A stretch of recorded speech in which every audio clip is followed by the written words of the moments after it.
Hello guys, ഇന്ന് നമ്മൾ മൂന്നാർ പോവാണ്. നമ്മൾ പ്ലാൻ ചെയ്തത് ഒരു 5 മണി 5:30 ആ ടൈമിലൊക്കെ ഇറങ്ങണം എന്നാണ്. ബട്ട് നമ്മൾ ഇറങ്ങിയത് ഒരു 7 മണി ആ ഒരു സമയമാണ് നമ്മൾ ഇറങ്ങിയത്. അങ്ങനെ വേഗം തന്നെ ഡ്രസ്സൊക്കെ പാക്ക് ചെയ്ത് നമ്മൾ ഇറങ്ങി. നമ്മൾ 1 ഡേ ട്രിപ്പാണ് നമ്മൾ ഉദ്ദേശിച്ചത്. അങ്ങനെ തന്നെയാണ് പോയതും. അങ്ങനെ കുറച്ച് അത്യാവശ്യമുള്ള സാധനങ്ങളൊക്കെ എടുത്ത് നമ്മൾ അവിടെ നിന്ന് ഇറങ്ങി. ആദ്യം പോണ വഴിക്കൊക്കെ ഭയങ്കര എക്സൈറ്റ്മെൻ്റ് ആയിരുന്നു. പിന്നെ മല കയറി ആകെ ഛർദ്ദിക്കാൻ വരുന്ന രൂപമൊക്കെ എത്തിയപ്പോൾ തിരിച്ചു വരണതായിരുന്നു നമുക്ക് തോന്നിയത്. പിറ്റേ ദിവസം തീരുമാനിച്ചു, അതിൻ്റെ പിറ്റേ ദിവസം നമ്മൾ ഇറങ്ങി. അങ്ങനെ ആയിരുന്നു ട്രിപ്പ്. ഉമ്മച്ചിക്ക് തീരെയും വയ്യാത്തതുകൊണ്ട് നമുക്കങ്ങനെ എവിടെയും ഇറങ്ങാനൊന്നും അങ്ങനെ പറ്റിയിട്ടുണ്ടായിരുന്നില്ല. അങ്ങനെ അവിടെ പോണ വഴിക്ക് നമ്മളൊരു ഓന്തിനെ കണ്ടു. അപ്പം അതിന് കുറച്ച് കപ്പലണ്ടി ഇട്ട് കൊടുത്ത് നമ്മൾ വീണ്ടും യാത്ര തുടങ്ങി. പോണ വഴിക്കൂടെ നമുക്ക് ദോശ അങ്ങനത്തെ കുറച്ച് സാധനങ്ങളൊക്കെ നമ്മൾ കഴിച്ചിരുന്നു. പിന്നെ ഉച്ചയ്ക്കുള്ള ഭക്ഷണം നമ്മൾ കയ്യിൽ പിടിക്കുകയാണ് ചെയ്തത്. പിന്നെ നമ്മളവിടെ എത്താറായപ്പോൾ കുറേ മദാമ്മമാർ സൈക്കിളിലൊട്ടി നടക്കുന്നുണ്ടായിരുന്നു. അവിടുത്തെ കാഴ്ചകളൊക്കെ നല്ല അടിപൊളിയായിരുന്നു. നമുക്ക് അവിടെ ചെന്ന് പ്രത്യേകിച്ചൊന്നും അടിച്ചു പൊളിക്കാനൊന്നും പറ്റിയിട്ടുണ്ടായിരുന്നില്ല. കാരണം നമ്മൾ തണുപ്പുണ്ടാവും അങ്ങനെയൊക്കെ പ്രതീക്ഷിച്ചിട്ടാണ് നമ്മൾ പോയത്. പക്ഷെ അവിടെ നല്ല ഒടുക്കത്തെ ചൂടായിരുന്നു. സ്വെറ്ററൊക്കെ എടുത്തുകൊണ്ട് നമ്മൾ അതൊക്കെ ഇട്ടിട്ട് കുറച്ച് ഫോട്ടോസൊക്കെ എടുത്തു ചൂടത്ത് നിന്ന് തന്നെ. നമ്മൾ പോണ വഴിക്ക് അവിടെ കുറേ കാഴ്ചകളൊക്കെ കണ്ടിരുന്നു. ഭയങ്കര ഭംഗിയുള്ള പൂക്കളും അങ്ങനെ കുറേ സംഭവങ്ങളൊക്കെ നമ്മളവിടെ നിന്ന് കണ്ടിരുന്നു. ബട്ട് നമ്മൾ തളർത്തി കളഞ്ഞ അവിടുത്തെ ചൂടാണ്. കാണാനൊക്കെ നല്ല ഭംഗിയായിരുന്നു. നമ്മളൊരു ഗാർഡനിലേക്ക് കയറിയിരുന്നു. അവിടുത്തെ ഫീസ് വരുന്നത് ഒരാൾക്ക് 100 ആണെന്ന് തോന്നുന്നു. അതിൻ്റെ ഉള്ളിലാണെങ്കിൽ ഞാൻ കാണാത്ത കുറേ പൂക്കളൊക്കെ ഉണ്ടായിരുന്നു. പണ്ടൊക്കെ കൂടുതലും ഉണ്ടാകുന്ന പൂക്കളൊക്കെ ആയിരുന്നു അവിടെ കൂടുതലും ഉണ്ടായിരുന്നത്.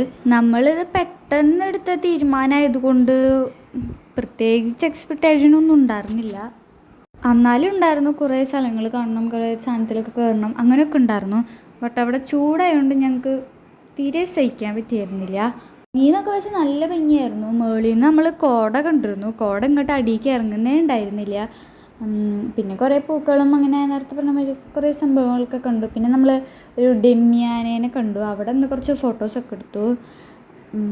അങ്ങനെ അവിടെ ഗാർഡനിൽ നമുക്ക് ഇരുന്നും നിന്നൊക്കെ ഫോട്ടോ എടുക്കാനൊക്കെ കുറേ സ്പേസ് ഉണ്ടായിരുന്നു. അപ്പം നമ്മൾ അവിടെ നിന്നൊക്കെ കുറച്ച് ഫോട്ടോസ് എടുത്തു.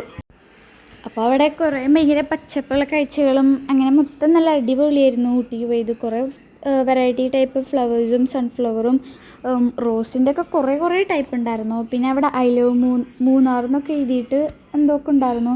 പിന്നെ ഡ്രാഗനും അങ്ങനത്തെ ഈ സൈക്കിളിൻ്റെ ഭാഗം ഭയങ്കരമായിട്ട് ഇഷ്ടപ്പെട്ടു. എൻ്റെ ഇവിടെ ഇരിക്കുന്നുണ്ട് ഒരു പഴഞ്ചൻ സൈക്കിൾ. അത് ഇതേമാതിരി ആക്കണം എന്നാണ് ഇപ്പോൾ എൻ്റെ ഒരു ചിന്ത. അപ്പം നമ്മൾ കോളിഫ്ലവറൊക്കെ മരത്തെ പൂക്കൾ കണ്ടു. പിന്നെ കുറേ തേയില കണ്ടു.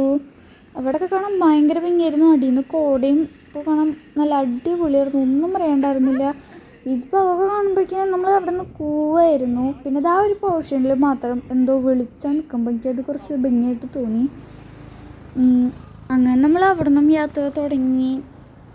പോണ വഴിക്കൊക്കെ നമ്മൾ പകുതിയെത്തിയപ്പോഴേക്കും തിരിച്ചു വരണം എന്നൊക്കെ തോന്നിയതാണ്. കാരണം കയറ്റമൊക്കെ കയറുമ്പോൾ നമുക്ക് ഭയങ്കരമായിട്ട് ഛർദ്ദിക്കാൻ തോന്നിയിരുന്നു. തിരിച്ചൊക്കെ വരും. പക്ഷെ എങ്ങനെയൊക്കെയാണ് മുകളിലേക്ക് നമ്മൾ എത്തിയത്. ഇപ്പം ഭംഗിയൊക്കെ നല്ല ഭംഗിയായിരുന്നു. ആകാശമൊക്കെ ചില ഭാഗത്ത് അടിയിലൊക്കെ വന്ന് നിൽക്കണമായിരുന്നു. ബട്ട് അതൊക്കെ കോടയാണ്, എന്നാലും അങ്ങനെയൊക്കെ നമുക്ക് തോന്നും. പിന്നെ കുറേ ഭംഗിയുള്ള തേയിലകൾ കണ്ടു. തേയിലയുടെ അവിടെ നിന്ന് കുറച്ച് ഫോട്ടോസൊക്കെ എടുത്ത് നമ്മളവിടെ നിന്ന് പോന്നു. ഫുഡ് നമ്മളവിടെ നിന്ന് കഴിച്ചത് ഉച്ചയ്ക്ക് നമ്മളവിടെ നിന്ന് ഫുഡ് കൊണ്ടുപോയിട്ടുണ്ടായിരുന്നു വീട്ടിൽ നിന്ന്. എന്തോ ചിക്കൻ കൂട്ടാനും അങ്ങനെ എന്തൊക്കെയാണ് നമ്മൾ കൊണ്ടുപോയത്. പിന്നെ അവിടെ നിന്ന് കുറച്ച് നൂഡിൽസും കോണും മാങ്ങോപ്പിലിട്ടതും അങ്ങനെ കുറച്ച് ചില്ലറ ഫുഡ്സും നമ്മൾ കഴിച്ചു. തിരിച്ച് വരുന്ന വഴിക്ക് നമ്മൾ ഒരു ഹോട്ടലിലും കയറി കുറച്ചുകൂടി ഫുഡ് കഴിച്ച് നമ്മൾ അങ്ങനെ തിരിച്ചു പോന്നു. അങ്ങനെയാണ് ഉണ്ടായിരുന്നത്. പിന്നെ എന്താ കണ്ട കാഴ്ചകൾക്ക് തന്നെ കുറേ കണ്ടു. തിരിച്ച് വരുമ്പോൾ കുഴപ്പമുണ്ടായിരുന്നില്ല. കയറ്റം കയറുമ്പോൾ അത്രയും ബുദ്ധിമുട്ട് നമുക്ക് ഉണ്ടായിരുന്നില്ല. അപ്പോൾ തിരിച്ച് ഇങ്ങനെ ഇറങ്ങി വരുമ്പോൾ ഭയങ്കര രസമായിരുന്നു. നമ്മൾ കാറിലിരുന്ന് തന്നെ ചില്ലടച്ചിട്ടും ചെവിയൊക്കെ ആകെ അടഞ്ഞ് തുലിഞ്ഞിരിക്കുകയായിരുന്നു. ഒന്നും കേൾക്കുന്നൊന്നും ഉണ്ടായിരുന്നില്ല. എൻ്റെ അങ്ങനെ അടഞ്ഞില്ല, ബാക്കിയുള്ള എല്ലാവരുടെയും നന്നായിട്ട് ചെവിയൊക്കെ അടഞ്ഞു. മൂന്നാറിൽ ഊട്ടി പൂക്കളുണ്ടോ എന്നൊക്കെ കാണാൻ എനിക്ക് ഭയങ്കര ആകാംക്ഷയായിരുന്നു. പക്ഷെ അതൊന്നും അവിടെ ഉണ്ടായിരുന്നില്ല. എന്തോ നാരങ്ങ മരത്തെന്തോ ഉണ്ട സാധനങ്ങൾ അവിടെ കുറേ ഉണ്ടായിരുന്നു. അപ്പം നിങ്ങൾ വരുമ്പോൾ തണുപ്പുള്ള ടൈമിലൊക്കെ നോക്കി വരാൻ നോക്കുക, അല്ലെങ്കിൽ ആകെ കൊള്ളവും. ട്രിപ്പ് ചൂട്ടത്തിരിക്കേണ്ടി വരും. ഇതൊക്കെ ഭയങ്കര വെയിലായിരുന്നു. ബട്ട് നമ്മൾ വെയിലത്ത് ഇറങ്ങി നിന്നിട്ടാണ് സ്വെറ്ററൊക്കെ ഇട്ടിട്ട് ഫോട്ടോ എടുത്തത്. അപ്പം ഇന്ന് ഇത്രയ്ക്കുള്ളൂ നമ്മുടെ മൂന്നാർ വ്ളോഗ്. ബൈ.